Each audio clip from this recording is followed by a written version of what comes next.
আপনি কি একজন শিক্ষক, ট্রেইনার কিংবা একজন শিক্ষানবিশ? তাহলে আজকের ভিডিও আপনার জন্য। আজকে আমরা শিখব শিক্ষা জগতের একটি গুরুত্বপূর্ণ বিষয়, ব্লুমস ট্যাক্সোনমি। আসুন জেনে নেই ব্লুমস ট্যাক্সোনমি কি। ব্লুমস ট্যাক্সোনমি একটি শিক্ষাগত কাঠামো যা 1956 সালে শিক্ষাবিদ বেনিজামিন ব্লুমস এবং তার সহকারীরা তৈরি করেন।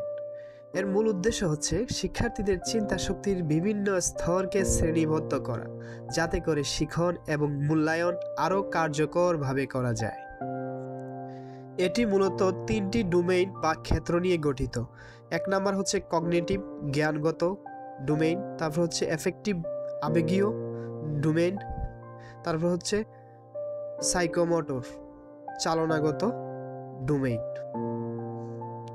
কিন্তু এই 3টা ডোমেইনের মধ্যে সবচেয়ে ব্যবহৃত হচ্ছে কগনিটিভ বা জ্ঞানগত ডোমেইন।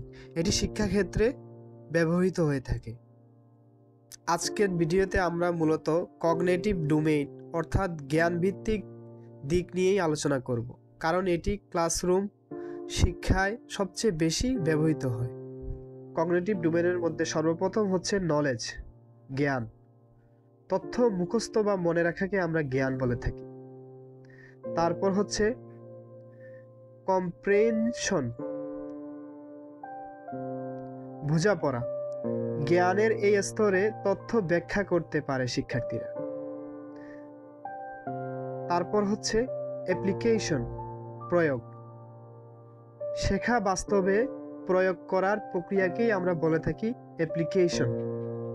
তারপর হচ্ছে অ্যানালাইসিস। অ্যানালাইসিস মানে তথ্যকে ভেঙে বিভিন্ন অংশে ভাগ করা।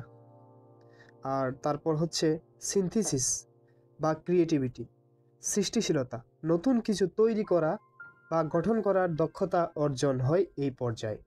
সর্বশেষ পর্যায় হচ্ছে ইভ্যালুয়েশন। এই পর্যায়ে শিক্ষার্থীর শিখন ফল যাচাই করা হয়।